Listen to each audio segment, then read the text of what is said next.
बिस्मिल्लाहिर्रहमानिर्रहीम। Just no programme में खुश आमदीद। आज हम 3 खबरों पर बात करेंगे।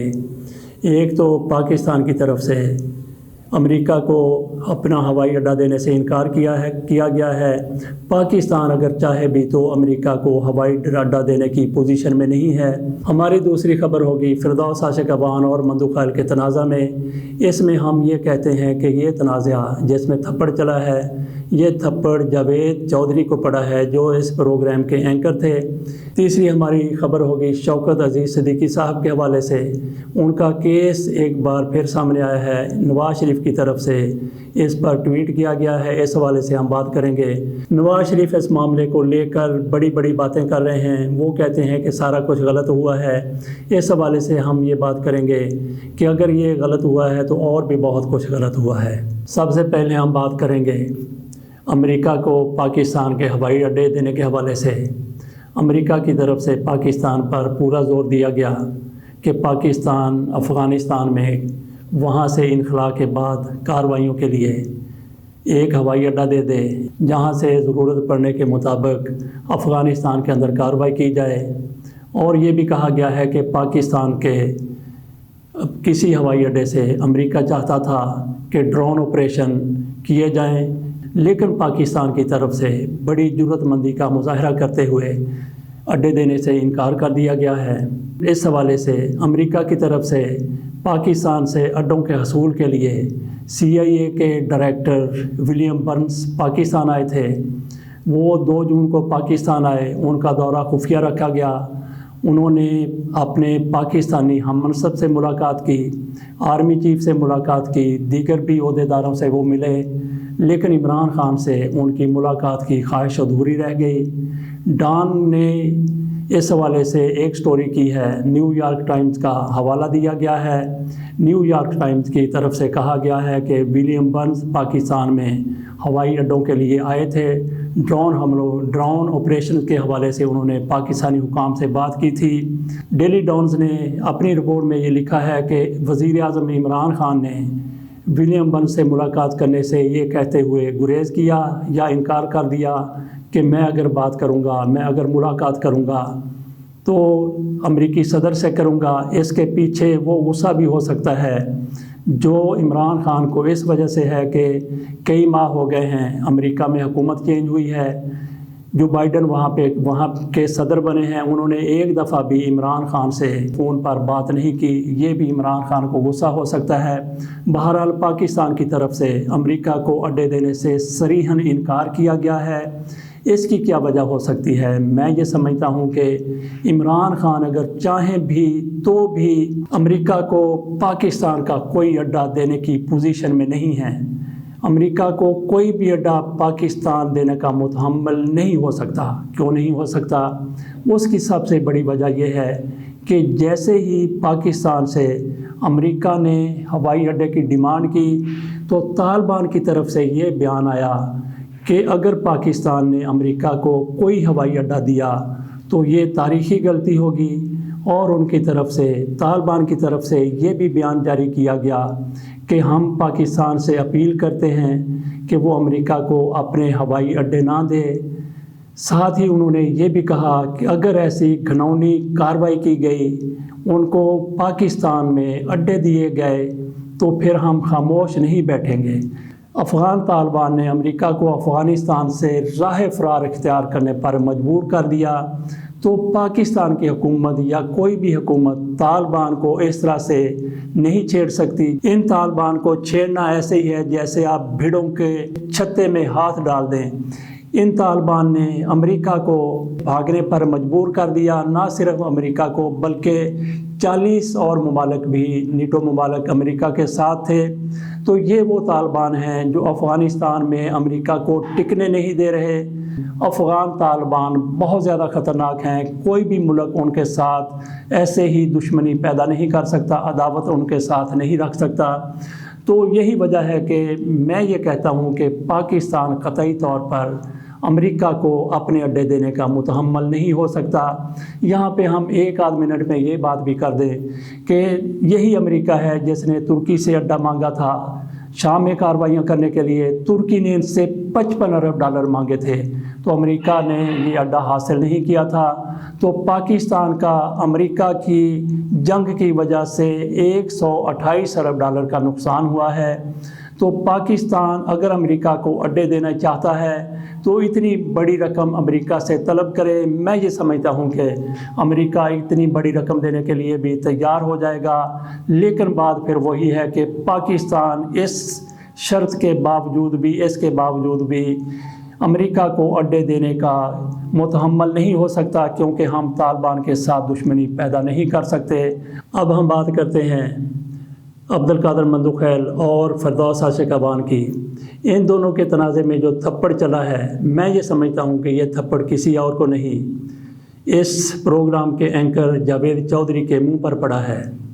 اس سارے گھرونے معاملے کے پیچھے جاوید چودھری کا زیادہ ہاتھ ہے۔ ایک بڑے اینکر کو، سلجھے ہوئے اینکر کو حالات ہی ایسے پیدا نہیں ہونے دینے چاہیے تھے کہ معاملہ دست و گریبان تک آ جاتا۔ اور پھر یہ بھی دیکھیے کہ یہ معاملہ کس وقت ہوا ہے، یہ تھپڑ کس وقت مارا گیا ہے، یہ وقفے کے دوران مارا گیا ہے۔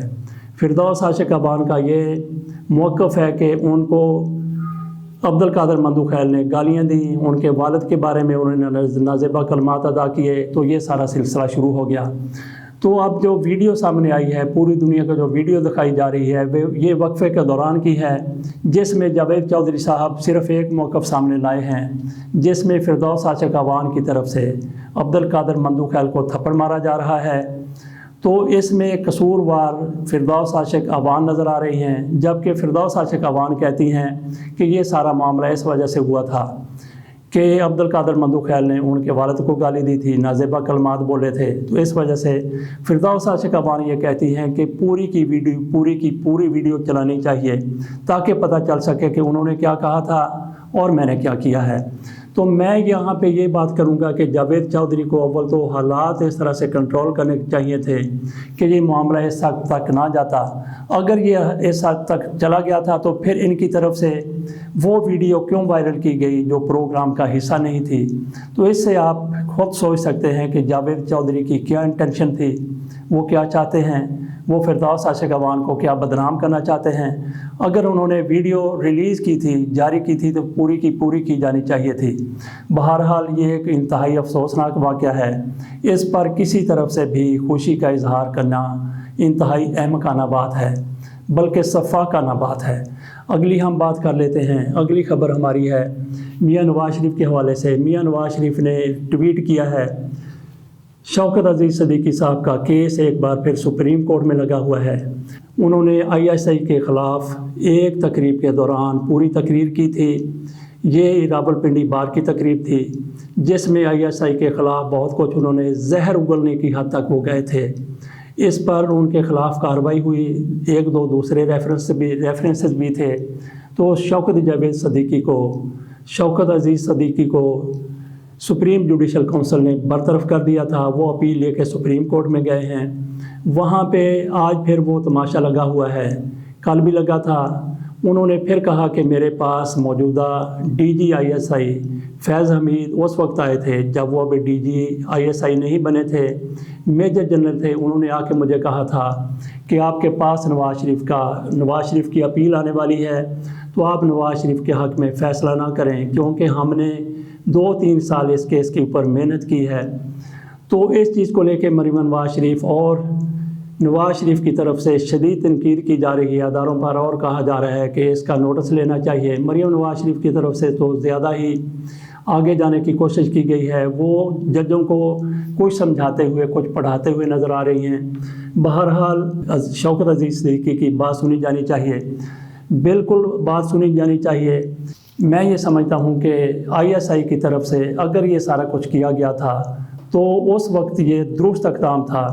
انہوں نے فیض حمید نے جا کے اس جج سے بات کی جو نواز شریف کا پروردہ ہے، جو نواز شریف کے حق میں فیصلہ کرنا چاہتا تھا۔ بالکل نظر آ رہا تھا نواز شریف کے دور میں انہیں بھرتی کیا گیا ہے، تو یہ نظر آ رہا تھا کہ معاملہ ان کے پاس گیا تو یہ نواز شریف کے حق میں فیصلہ دے دیں گے۔ تو DGISI जो बाद में बने हैं, वो उस वक्त बड़े अफसर थे ISI के, वो उन्होंने जाके शौकत अज़ीज़ सदीकी के कहने के मुताबिक इसको सच मान लेते हैं जो कुछ शौकत अज़ीज़ सदीकी साहब कह रहे हैं। तो मैं समझता हूँ कि उन्होंने बिल्कुल इसी तरह से गलत नहीं किया था। जिस तरीके से नवाज शरीफ की तरफ से उस डॉन लीग की तरदीद की जाती रही, जब भी नवाज शरीफ से बात होती वो कहते ऐसा कोई वाक़या नहीं हुआ, लेकिन जब वो पाक फ़ौज के ख़िलाफ़ खड़े हो गए तो उन्होंने एक मौके पर कहा, तकरीर करते हुए कहा कि अगर डॉन लीग्स हुआ था तो उसमें क्या गलत था।